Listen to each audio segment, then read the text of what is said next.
Sleeping late as usual, eh, Snake? Liquid, you're still alive. I won't die, as long as you still live. Too bad. It looks like your revolution was a failure. Just because you've destroyed Metal Gear doesn't mean I'm done fighting. Fighting? What are you really after?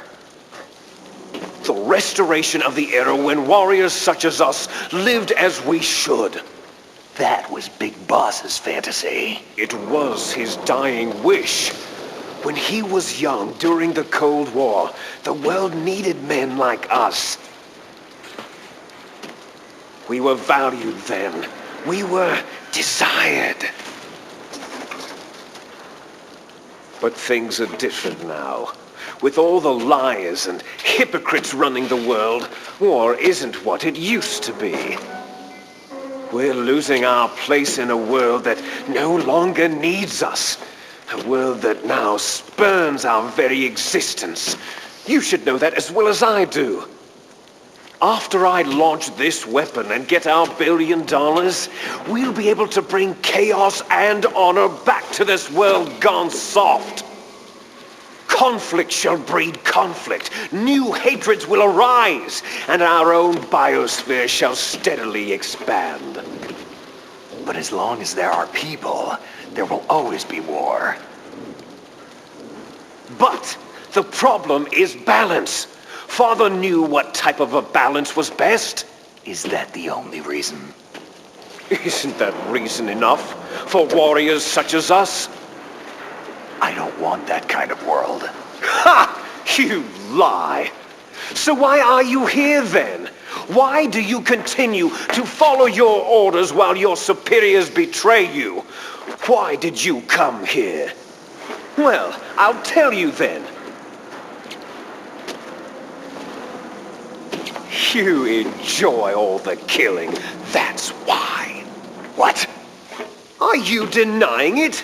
Haven't you already killed most of my comrades? That was... I watched your face as you delivered the coup de grace. Oh, it reflected such vitality. You're wrong. There is a killer inside you. You don't have to deny it. We were created to be that way. Created? Les enfants terribles. The terrible children. That's what the project was called. It started in the 1970s.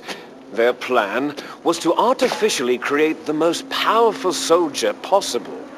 The person that they chose as the model was a man known then as the greatest living soldier in the world. Big Boss. But Father was wounded in combat and already in a coma when they brought him in. So they created us from his cells, with a combination of 20th century analog cloning and the super baby method. Super baby method?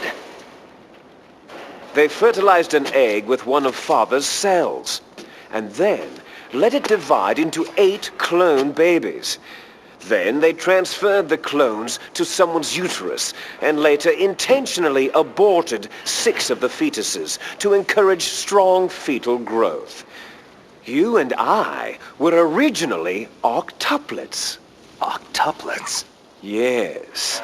The other 6 of our brothers were sacrificed to make us. We were accomplices in murder before the day we were even born. So, it was you and I, 2 fertilized eggs with exactly the same DNA.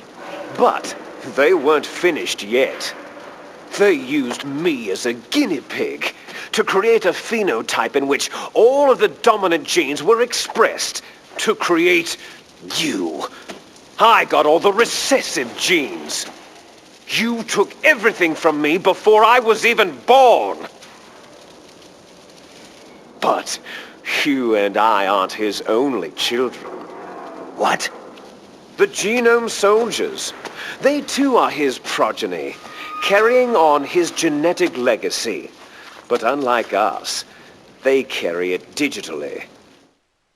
With the completion of the Human Genome Project in the last century, the mysteries of humanity were laid bare.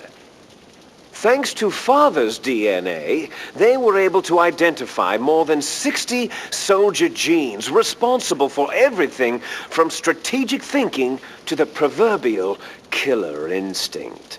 Those soldier genes were transplanted using gene therapy into the members of the next generation special forces. That's how they became the Genome Soldiers. That's right. The Genome Soldiers that you've been killing right and left are our brothers with the same genes as ours. The Genome Soldiers? They are misshapen creatures, artificially produced from Father's genetic pattern. They are our blood brothers, and they were born of many an ultimate sacrifice. Sacrifices? Human experiments. Huh? 1991, the Gulf War. The military secretly injected soldiers with the soldier genes. The Gulf War syndrome that hundreds of thousands of returning soldiers complained about was a side effect of it. Ha! Everyone knows that the Gulf War syndrome was caused by exposure to pesticides and radiation from depleted uranium rounds. That was just a cover story issued by the Pentagon. First, they tried to say it was post-traumatic stress disorder, then chemical or biological weapons. The poison gas detection units and the anti-sarin injections, they were all just to cover up the secret genetic experiments.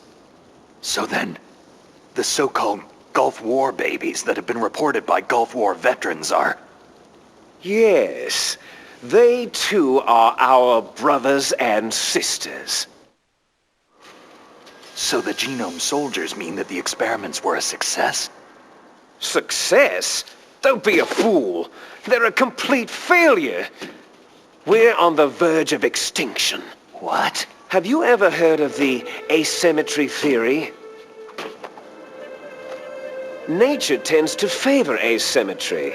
Those species which have gone extinct all show signs of symmetry. The Genome Soldiers suffer from the same problem, signs of symmetry. So do I, as do you.